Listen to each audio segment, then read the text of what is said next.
শুধুমাত্র যখন আমাদের বিশ্বাস থাকে আমরা ঈশ্বরের দ্বারা মনোনীত হতে পারি। আসুন আমরা প্রথম শমূয়েল ১৬ অধ্যায়ে যাই। পদ ১। পরে সদাপ্রভু শমূয়েলকে কহিলেন, তুমি কত কাল শাউলের জন্য শোক করিবে? আমি তো তাহাকে অগ্রাহ্য করিয়া ইসরায়েলের রাজ্যচ্যুত করিয়াছি।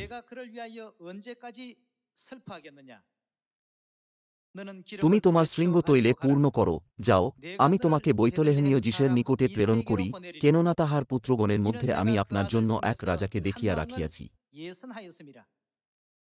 শমূয়েল কহিলেন, আমি কি প্রকারে যাইতে পারি?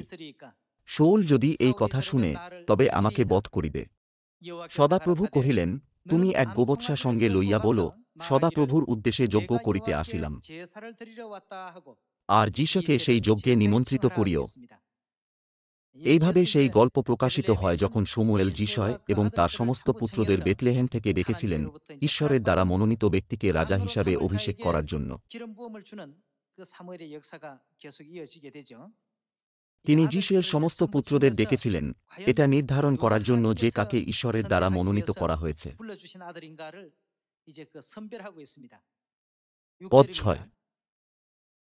পরে তাহারা আসিলে তিনি ইলিয়াবের প্রতি দৃষ্টি করিয়া মনে মনে কহিলেন, অবশ্য সদাপ্রভুর অভিষিক্ত ব্যক্তি তাঁহার সম্মুখে।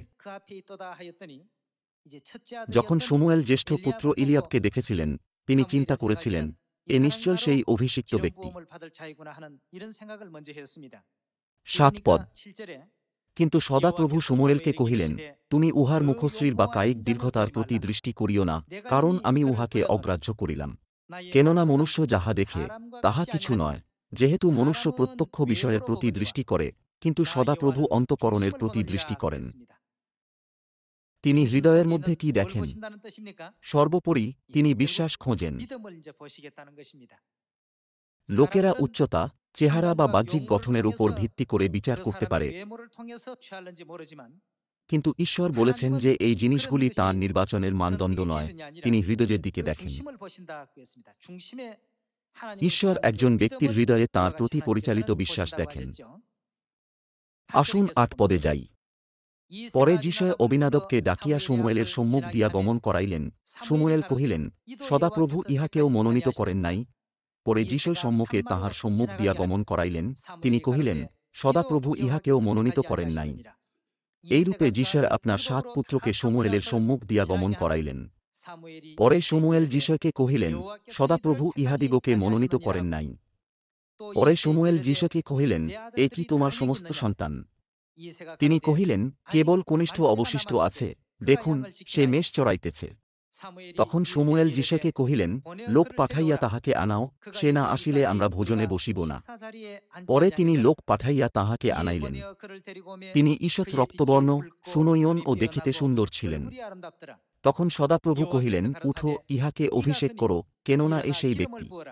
অতএব শমূয়েল তৈলশৃঙ্গ লইয়া তাঁহার ভ্রাতৃগণের মধ্যে তাহাকে অভিষেক করিলেন। আর সেই দিন হইতে সদাপ্রভুর আত্মা দাউদের উপরে আসিলেন। এখানে বেথলেহেমে যিশয়ের ৮ পুত্রের মধ্যে ঈশ্বর শমূয়েলের মাধ্যমে কনিষ্ঠ পুত্র দাউদকে তেল দিয়ে অভিষিক্ত করেছিলেন। শমূয়েল চিন্তা করেছিলেন, ইলিয়াব নিশ্চিতভাবে ভবিষ্যতের রাজা হওয়ার জন্য উপযুক্ত ব্যক্তি এবং তার অভিষেক করতে চেয়েছিলেন, কিন্তু ঈশ্বর বলেছিলেন, সে নয়। তারপর যিশয় তার দ্বিতীয় পুত্র অবিনাদবকে ডেকেছিলেন। সে নয়। তিনি তার তৃতীয় পুত্র শাম্মাকেও ডেকেছিলেন। সে নয়। এক এক করে ৭ পুত্রের সবাই শমূয়েলের সামনে থেকে চলে গিয়েছিল, কিন্তু ঈশ্বর তাদের প্রত্যেককে প্রত্যাখ্যান করেছিলেন। তাহলে আসুন আমরা এই বিষয়ে বিবেচনা করি যে কেন ঈশ্বর তাদের প্রত্যেককে না বলেছিলেন। ঈশ্বর বলেছেন, লোকেরা যে বিষয়গুলির দিকে দেখে আমি সেটা দেখি না। লোকেরা বাহ্যিক চেহারা দেখে, কিন্তু আমি হৃদয় দেখি। তাদের হৃদয় দেখে ঈশ্বর দাউদকে রাজা হওয়ার জন্য তার বিশ্বাস এবং অন্যান্য সমস্ত দিক থেকে সবথেকে উপযুক্ত বলে মনে করে তাকে মনোনীত করেছিলেন।